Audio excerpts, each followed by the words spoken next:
Hello students, I'm Divya Kashyap from SuccessCDs Education. Today I'm going to conduct a quiz of MCQs from class 10th Science, that is chapter Carbon and its Compounds. What I'm going to do is I will share a question, give you 4 options and you can make guesses in the live chat. After 10 seconds, I will give you the answer and discuss it. So let's start it. Before starting, I would like to tell you that we have a lot of free content for students of class 10th and we have compiled all the links in a free PDF. Please download the PDF from the link given in the description box below this video, and also you can prepare for board exams with the help of this content, and that too free of cost. So the first question which we are going to start is that which of the given is used to oxidize ethanol to ethanoic acid? Let's look कि हमें options क्या दी गई है. A. Alkaline KMNO4, B. Chromic oxide, C. Ag, D. All of these.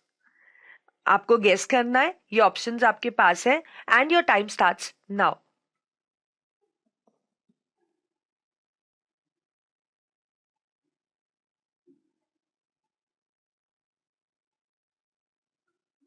Time is up and the correct option is option A.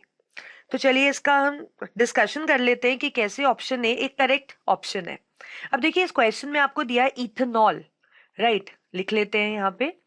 Ethanol का मतलब है कि यहाँ पे हम अल्कोहल की बात कर रहे हैं क्योंकि ऑल आ गया ना यहाँ पे, और एथ मतलब ये सेकेंड मेंबर है अल्कोहल का. आपको पता है इथेनॉल का जो फॉर्मूला होता है दैट इज C2H5OH.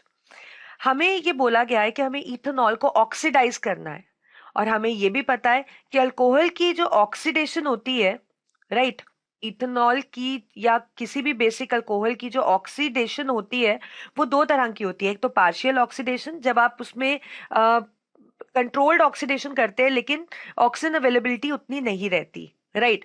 और एक होती है कंप्लीट ऑक्सीडेशन जिसके अंदर आप उसको कंट्रोल्ड ऑक्सीडेशन कर रहे हैं लेकिन ऑक्सीजन का अवेलेबिलिटी काफी ज्यादा रहता है. तो जब हम अल्कोहल की पार्शियल ऑक्सीडेशन करते हैं तो वो हमें एल्डिहाइड देता है, बट जब हम इसकी कंप्लीट ऑक्सीडेशन करते हैं तो ये हमें इथेनॉइक एसिड देता है.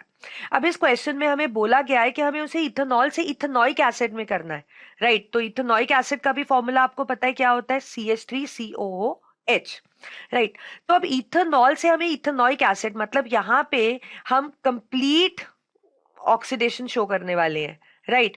अब जो कंप्लीट ऑक्सीडेशन होती है उसके लिए हमने पढ़ा हुआ है कि we need a strong oxidising agent, और या तो वो होता है alkaline KMNO4, right, alkaline potassium permanganate, या फिर हम यूज कर सकते हैं acidified potassium dichromate that is K2Cr2O7.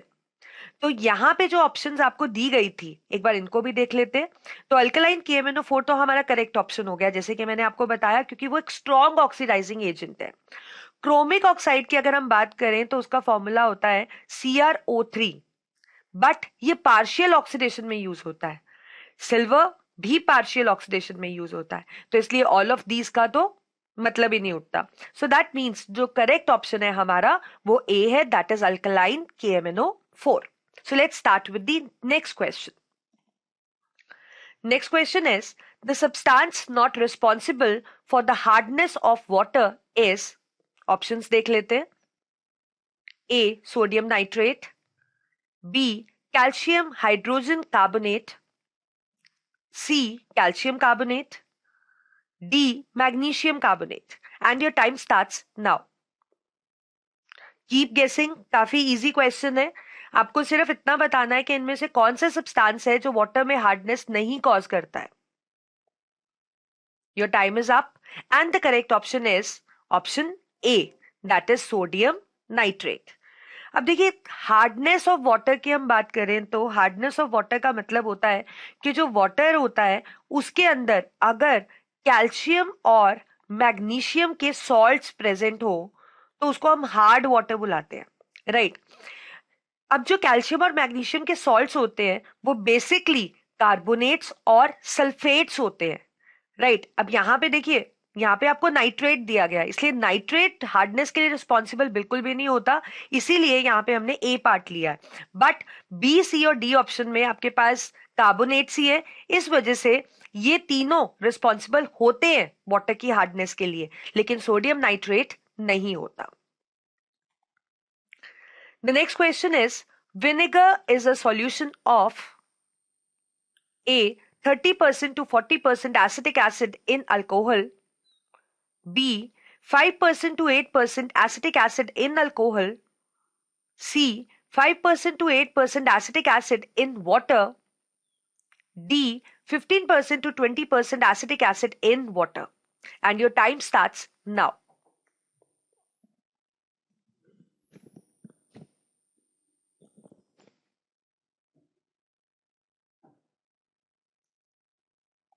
Time is up and the correct option is option C.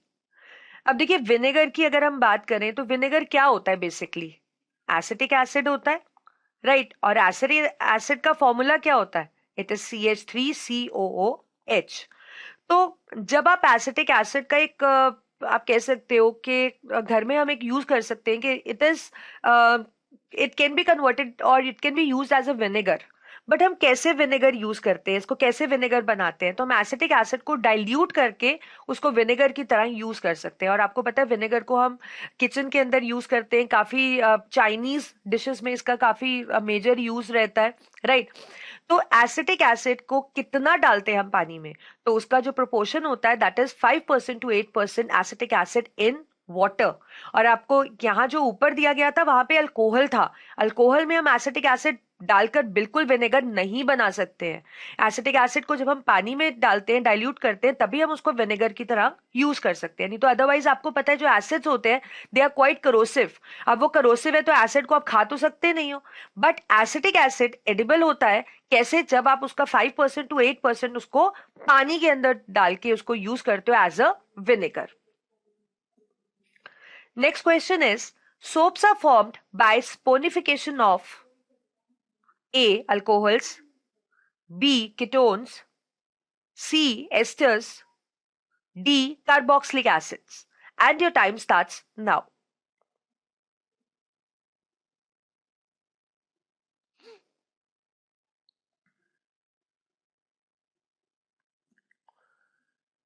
Your time is up and the correct answer is option C. अब देखिए soaps क्या होते हैं, basically soaps are sodium salt of long hydrocarbon chain, या आप इसको ऐसे भी बोल सकते हो sodium salt of long hydrocarbon chain carboxylic acid, जिसका बेसिक फॉर्मूला रहता है RCOONA। अब सोप्स को बनाने की प्रोसेस को हम, आप भी जानते हैं, उसको स्पोनिफिकेशन बुलाते हैं। तो स्पोनिफिकेशन बेसिकली होती क्या है, हमने आप अगर हमारा कार्बन कंपाउंड्स का वीडियो देखेंगे तो उसमें भी हमने एक्सप्लेन किया हुआ है आपको कि एनिमल फैट या फिर वेजिटेबल ऑयल के अंदर अगर आप सोडियम हाइड्रोक्साइड डालते हैं तो आपके पास बन जाता है सोप, और साथ में एक साइड प्रोडक्ट बनता है दैट इज ग्लिसरोल। अब इस मिक्सचर में से सोप को अगर हम अलग करना चाहें तो we add a pinch of salt to it in order to precipitate soap and we can like separate soap from glycerol. अब ये जो एनिमल फैट और वेजिटेबल ऑयल होता है ये बेसिकली क्या होते हैं, दे आर एस्टर्स, इनके अंदर एस्टेरिक ग्रुप होता है, राइट। इसी वजह से यहाँ पे जो करेक्ट ऑप्शन है वो क्या है, ऑप्शन सी, क्योंकि ना तो अल्कोहल होता है, ना कीटोन होता है, ना ही कार्बोक्सिलिक एसिड होता है, it is ester, right. The next question is, a molecule of ammonia NH3 has A, only single bonds, B, only double bonds, C, only triple bonds, D, two double bonds and one single bond. And your time starts now.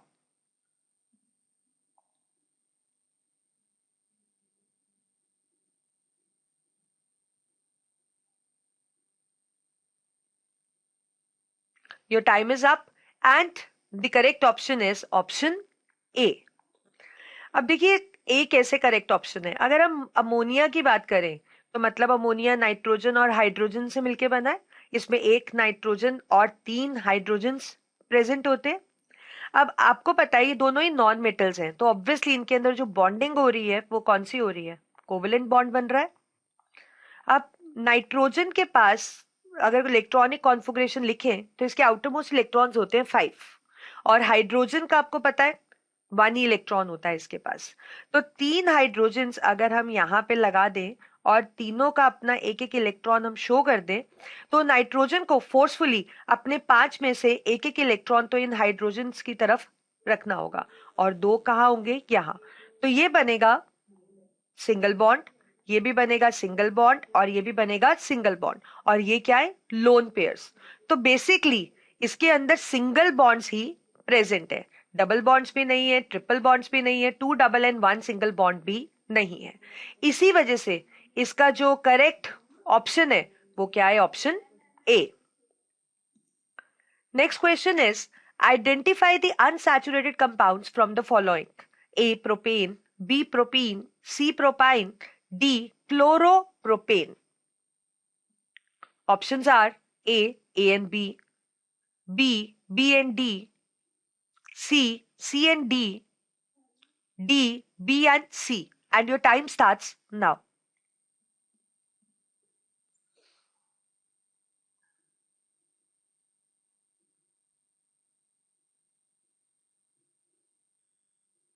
Your time is up, and the correct option is option D, that is B and C. अब देखिए यहाँ पे unsaturated compounds बोले गए हैं। Unsaturated compounds का क्या होते हैं? जिसमें कार्बन कार्बन में डबल या कार्बन कार्बन में ट्रिपल बॉन्डिंग होती है। अगर आप प्रोपेन की बात करें तो प्रोपेन एक अल्केन का मेंबर है, इसमें कार्बन कार्बन में सिर्फ सिंगल बॉन्ड्स है, और प्रोपीन अल्कीन का मेंबर है जिसमें एक कार्बन कार्बन के बीच में डबल बॉन्ड हमें दिखता है, और propyne is the homologue member of alkyne, और इसमें भी एक कार्बन कार्बन के अंदर ट्रिपल बॉन्ड प्रेजेंट है। अगर क्लोरोप्रोपेन की हम बात करें तो क्लोरोप्रोपेन एक सब्स्टिट्यूटेड अल्केन है, मतलब जिसमें प्रोपेन के एक हाइड्रोजन को क्लोरीन ने रिप्लेस किया हुआ है, राइट? मतलब सब्स्टिट्यूशन रिएक्शन हुआ है यहाँ पे, राइट? लेकिन ये है अल्केन, इसमें डबल और ट्रिपल बॉन्ड नहीं प्रेजेंट है, सब्स्टिट्यूटेड अल्केन बुला सकते हो आप इसको। तो इसका मतलब जहां पे डबल और ट्रिपल बॉन्ड प्रेजेंट होंगे वो ऑप्शंस क्या होंगी? बी एंड सी, और वो हमारा करेक्ट ऑप्शन क्या है? Option D. Next question is mineral acids are stronger acids than carboxylic acids because a mineral acids are completely ionized, B carboxylic acids are completely ionized, C mineral acids are partially ionized, D carboxylic acids are partially ionized. Options are A and D, option B and C, option C A and B, option D C and D, and your time starts now.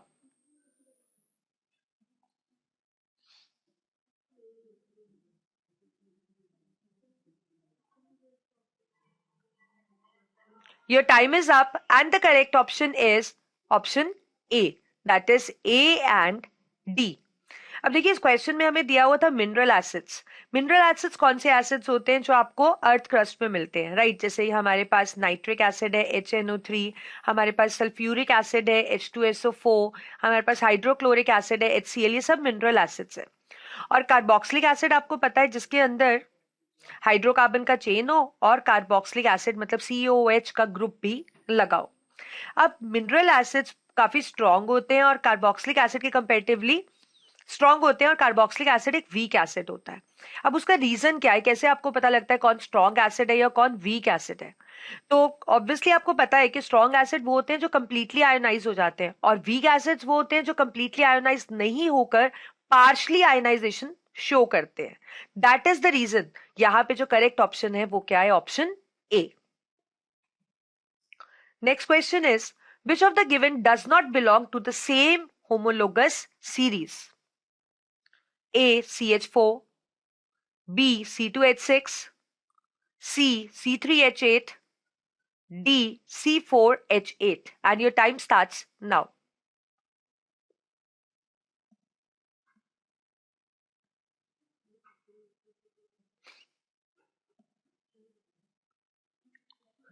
Time is up and the correct option is option D. अब देखिए homologous series क्या होती है? Homologous series मतलब आप कह सकते हो members of same family, right? अब अगर हम होमोलोगस सीरीज की बात करें तो यहाँ पे जो हमें गिवन ऑप्शंस है, CH4 आपको पता है एक अल्केन है, और अल्केन का कौन सा मेंबर है? First member, that is methane. C2H6 आपको पता है सेकेंड मेंबर है अल्केन का, बट है तो अल्केन ही ना, और क्या नाम है? इथेन। C3H8 भी अल्केन का मेंबर है और थर्ड मेंबर है, that is propane. But C4H8 alkane नहीं है। देखिए आप ये यहाँ पे कौन सा फॉर्मूला फॉलो कर रहा है? CNH2N, दैट मीन्स ये एक अल्कीन है। और कौन सा अल्कीन है ये? C4 मतलब but, it is butene. So I think answer clear है कि मिथेन, इथेन, प्रोपेन तो homologous series, they are the members of same family, क्योंकि ये तीनों ही अल्केन है, इनमें काफी सिमिलैरिटीज है, राइट? बट जो अल्कीन है वो एक अनसैचुरेटेड कंपाउंड है और वो अल्केन की होमोलोगस सीरीज को बिलोंग नहीं करता। इसी वजह से जो करेक्ट ऑप्शन है that is option D.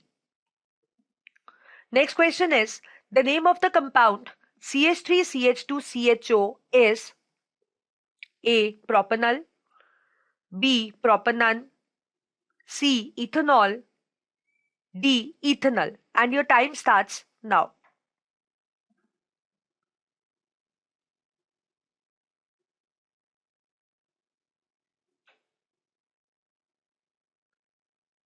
Your time is up and the correct option is option A. काफी इजी क्वेश्चन है। देखिए CH3, CH2 और CHO, राइट? CHO से क्लियर है कि ये एक एल्डिहाइड है, और आपको पता है एल्डिहाइड के नाम के पीछे जो हम सफिक्स लगाते हैं दैट इज अल।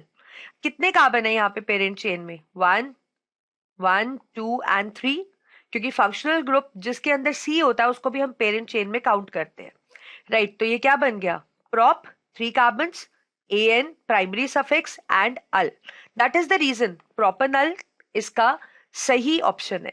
अब देखिए दूसरे ऑप्शन देखिए तो प्रोपेनन ये कीटोन होता है, और कीटोन कब होता है? जब CO ग्रुप प्रेजेंट होता है। इथेनॉल क्या होता है? अल्कोहल, जब OH ग्रुप लगा होता है। वो भी आप ऐसा नहीं देख पा रहे हो।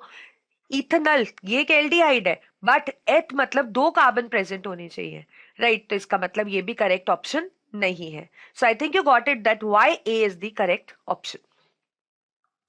Next question is which of the given has a triple bond? A hydrogen molecule, B oxygen molecule, C nitrogen molecule, D ammonia molecule, and your time starts now.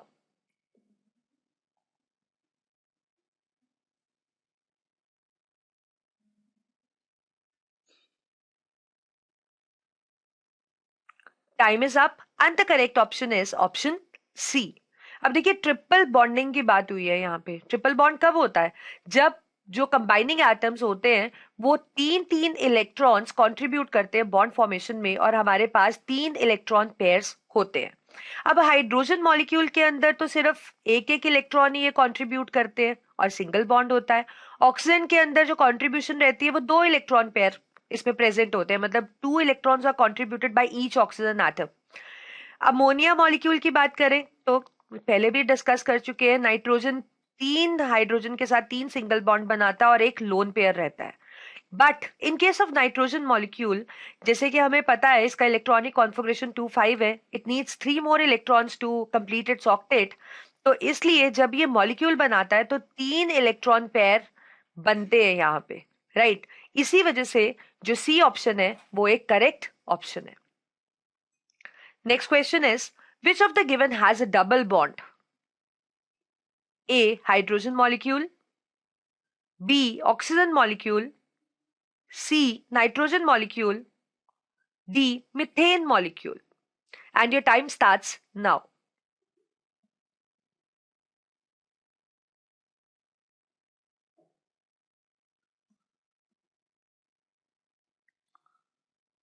Time is up and the correct option is option B. जैसे कि हमने पहले भी discuss किया, triple bond मतलब presence of 3 electron pairs, and if I talk about double bond that means presence of 2 electron pairs in a molecule, right? अब यहाँ पे हाइड्रोजन में तो एक ही इलेक्ट्रॉन पेयर है, नाइट्रोजन में 3 इलेक्ट्रॉन पेयर है, मीथेन विच इज CH4 एक कार्बन 4 हाइड्रोजन के साथ बॉन्ड करता है, इसके अंदर 4 सिंगल बॉन्ड प्रेजेंट होते हैं। But in case of oxygen हमें पता है कि इलेक्ट्रॉनिक कॉन्फ़िगरेशन 2 6 है, एक ऑक्सीजन एटम को 2 इलेक्ट्रॉन चाहिए अपना ऑक्टेट कंप्लीट करने के लिए। इसलिए जब ये दूसरे ऑक्सीजन एटम के साथ कंबाइन करता है तो यहाँ पे 2 2 इलेक्ट्रॉन ये कंट्रीब्यूट करते हैं, और यहाँ पे जो इलेक्ट्रॉन पेयर्स हैं वो 2 इलेक्ट्रॉन पेयर्स होते हैं। So that is the reason B is the correct option. Next question. Functional group COOH is present in which of the given? A. Carboxylic acid, B. Alcohol, C. Aldehyde, D. Ketone. And your time starts now.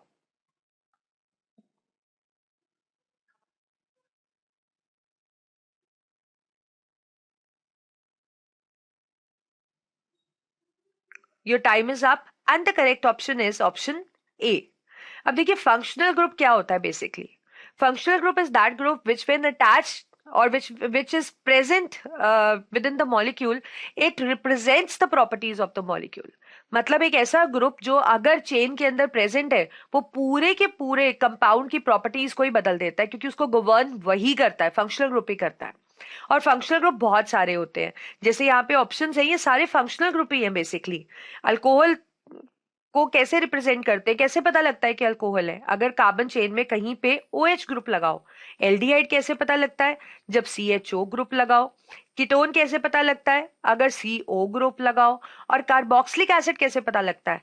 अगर इस तरीके का group present हो, COOH। तो इसको ऐसे भी लिख सकते हो और कंपैक्ट फॉर्म में इसको हम ऐसे भी लिख सकते हैं। So that is the reason यहाँ पे जो करेक्ट ऑप्शन है that is option A. That is option A. Next question. Ethanol reacts with sodium and forms 2 products. These are option A, sodium ethanoate and hydrogen. Option B, sodium ethanoate and oxygen. Option C, sodium ethoxide and hydrogen. Option D, sodium ethoxide and oxygen. And your time starts now.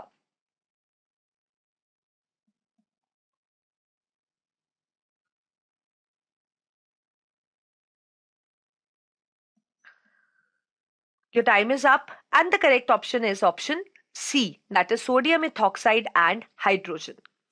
इसका explanation देख लेते हैं। आपके पास ethanol given है और ethanol का formula क्या होता है? C2H5OH। We are reacting it with sodium, that is with Na। अब आपको पता है अल्कोहल को जब हम मेटल के साथ रिएक्ट करते हैं और उसमें भी वो मेटल जो कि हाइड्रोजन से ज्यादा रिएक्टिव है, दैट मीन्स ये हाइड्रोजन को डिस्प्लेस कर देगा और क्या बनेगा? C2H5ONa and hydrogen is released as hydrogen gas, that is as H2। और इस कंपाउंड का नाम क्या होगा? इस कंपाउंड का बेसिक नाम होता है, पहले मेटल का नाम लिखते हैं, फिर अल्क का मेंबर लिखते हैं और उसके पीछे हम ऑक्साइड लगा देते हैं, अल्कोक्साइड। अब यहाँ मेटल है सोडियम और अल्क का मेंबर है एथ, क्योंकि 2 कार्बन है, and it become sodium ethoxide. That is the reason sodium ethoxide and hydrogen is the correct option. Next question. Which of the given represents sponification reaction? A. CH3COONA plus NaOH plus CaO forms CH4 plus Na2CO3.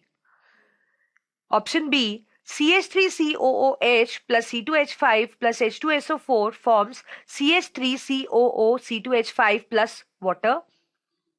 Option C, 2CH3COOH plus 2Na forms 2CH3COONA plus H2. Option D, CH3COO C2H5 plus NaOH forms CH3COONA plus C2H5OH. And your time starts now.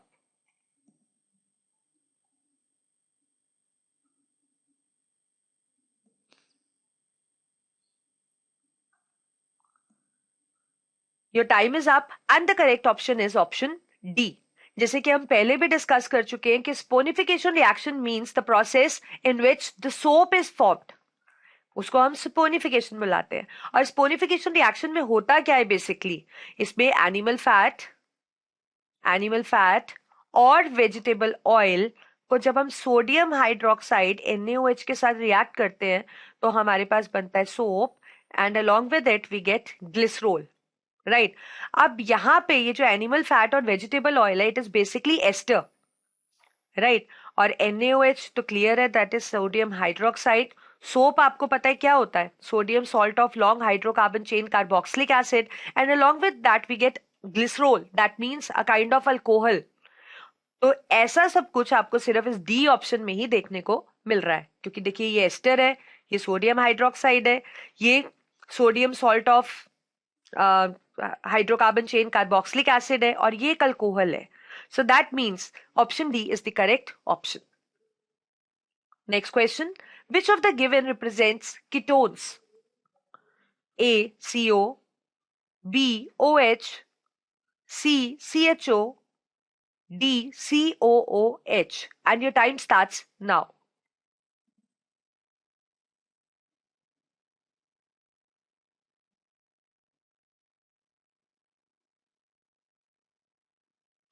Time is up and the correct option is option A.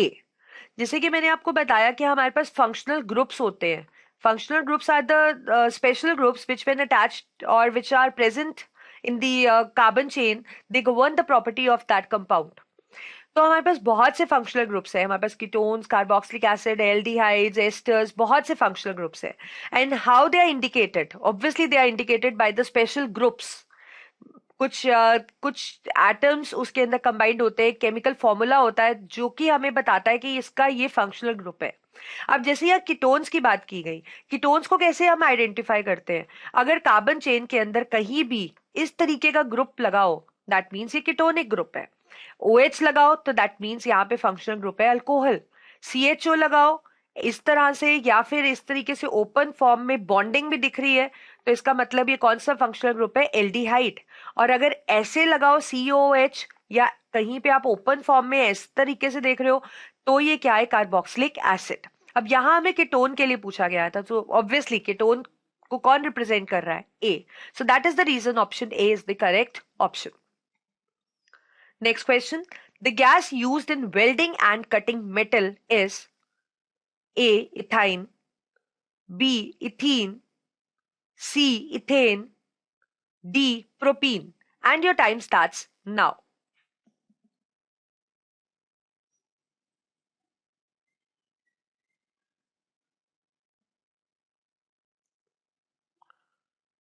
Your time is up and the correct option is option A. Ethyne gas होती है which is basically used for welding and cutting metal. आपने सुना भी होगा oxy acetylene flame. It is a specific flame which is used in welding metals. Welding purpose के लिए use होता है. तो एसिटाइलिन किसका कॉमन नेम है, इथाइन का कॉमन नेम है. That is the reason option A is the correct option. So the next question is the IUPAC name of the given compound is CH3 bond CH2 bond CH2 bond CH2 bond CH2 bond CH2 bond CH double bond CH2.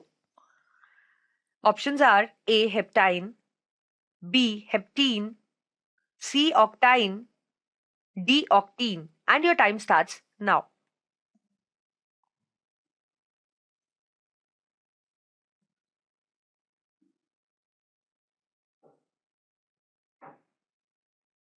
Time is up and the correct option is option D.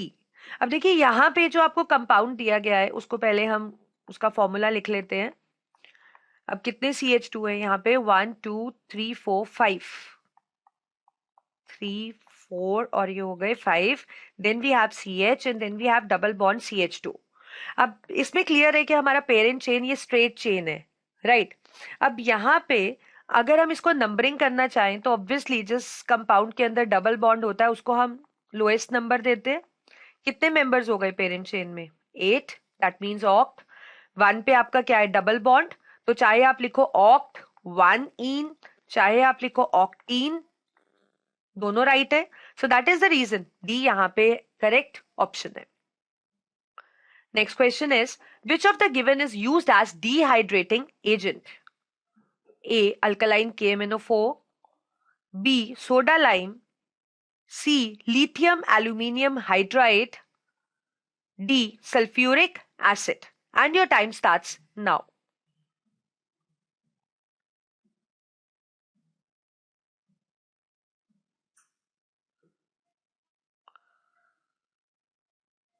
Time is up and the correct option is option D. अब देखिए dehydrating agent क्या होता है. Dehydrating agent is an agent which can remove the water, which can extract the water molecule. तो इनमें से जो हमारा डिहाइड्रेटिंग एजेंट है that is sulphuric acid. And अगर हम इसको पूरा प्रॉपर स्पेसिफाई करना चाहें तो it is concentrated sulphuric acid. Concentrated sulphuric acid को अगर आप किसी के साथ भी रिएक्ट करते हो, it act as a dehydrating agent. ये उसका वाटर मॉलिक्यूल एक्सट्रैक्ट कर लेता है, रिमूव कर देता है. राइट जैसे अगर हम इथेनॉल को ले लें, इथेनॉल में अगर आप कंसंट्रेटेड सल्फ्यूरिक एसिड की कुछ ड्रॉप्स डाल दो, it will convert the ethanol to ethene and along with that water अलग हो जाएगा. So concentrated sulphuric acid is a strong dehydrating agent. Next question is soaps are dash salts of fatty acids. A barium, B calcium, C magnesium, D sodium. And your time starts now.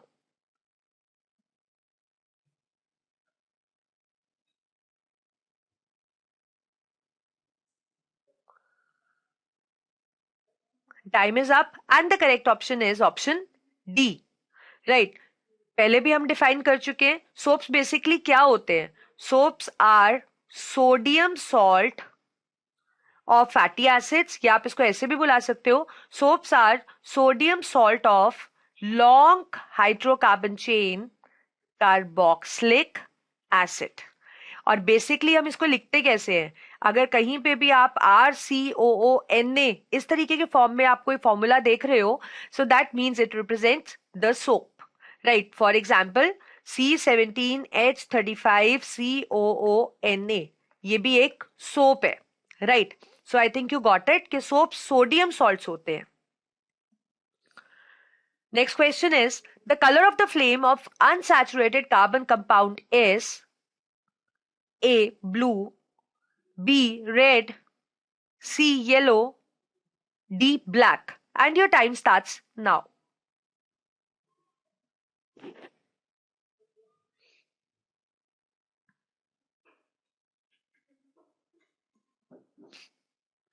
Time is up and the correct option is option C.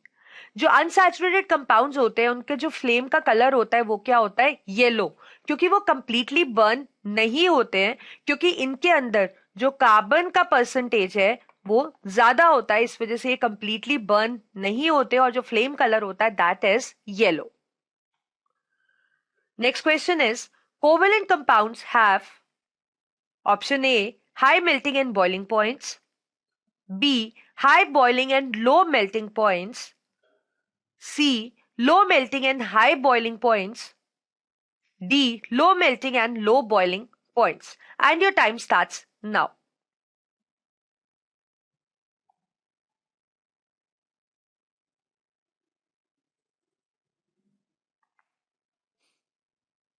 Time is up and the correct option is option D. अब देखिए covalent compounds क्या होते हैं? Basically covalent compounds होते हैं जिनके अंदर covalent bond present होता है. अब कोवेलेंट बॉन्ड क्या होता है? कोवेलेंट बॉन्ड वो होता है which is formed by mutual sharing of electrons. Right, और ये किसके बीच में बनता है? It is form between non metal and a non metal. अब इनके बीच में कुछ स्ट्रॉन्ग इलेक्ट्रोस्टैटिक अट्रैक्शंस तो होती नहीं है.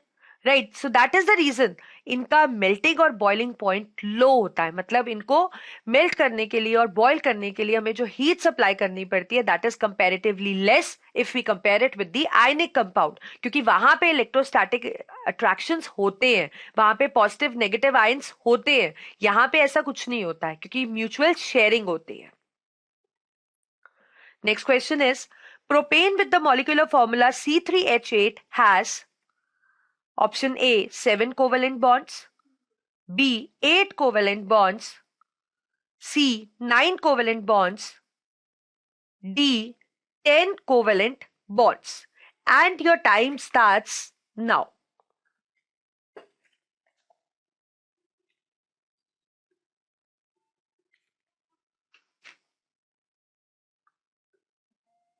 Time is up and the correct option is option D.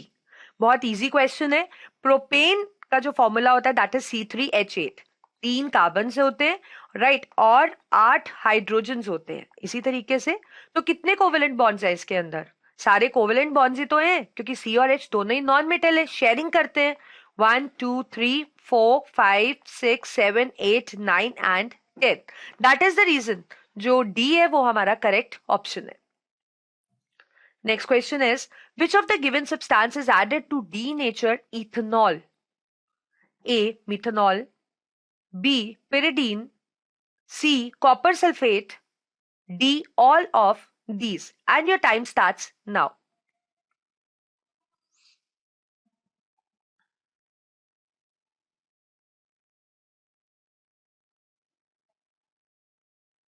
Time is up and the correct option is D.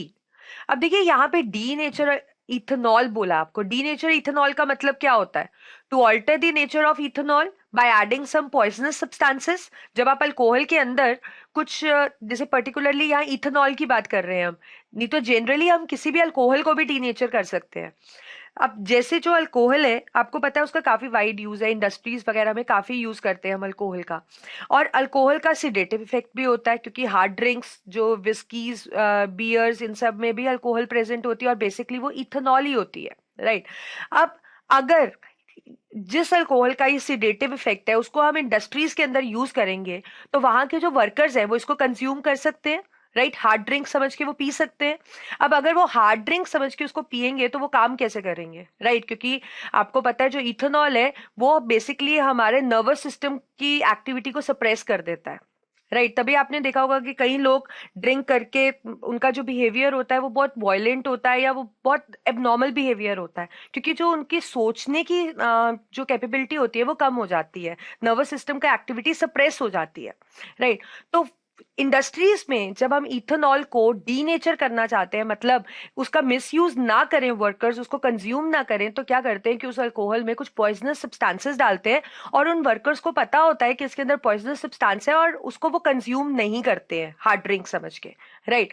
So that is basically called as denaturing ethanol और any alcohol. तो जो poisonous substances हम इसके अंदर डाल सकते हैं इसकी नेचर को ऑल्टर करने के लिए, that can be methanol also, pyridine also, copper sulphate also. ये तीनों चीजें अल्कोहल को, बेसिकली इथेनॉल को या कोई भी अल्कोहल को डी नेचर कर सकती है।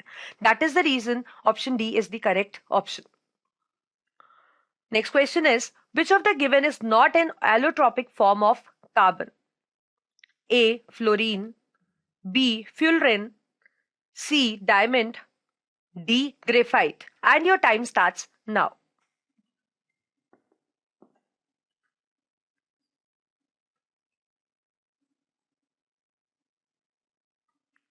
Time is up and the correct option is option A. क्योंकि आपको पता है ऑलोट्रॉप्स क्या होते हैं? That is the existence of element into 2 और मोर forms which have same chemical properties but different physical properties. और कार्बन के तो ऑलोट्रॉप्स काफी फेमस हैं, आप 8th स्टैंडर्ड से पढ़ते आ रहे हो इसको। और हमें पता है कि कार्बन के जो ऑलोट्रॉप्स होते हैं they are diamond, graphite and also fullerene, which is the complete name is buckminster फ्यूलरिन।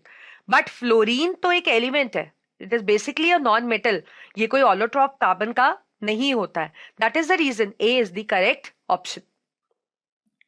Next question is, which of the given represents the structure of N2 molecule? A N triple bond N, B N double bond N, C N single bond N, D none of these. And your time starts now.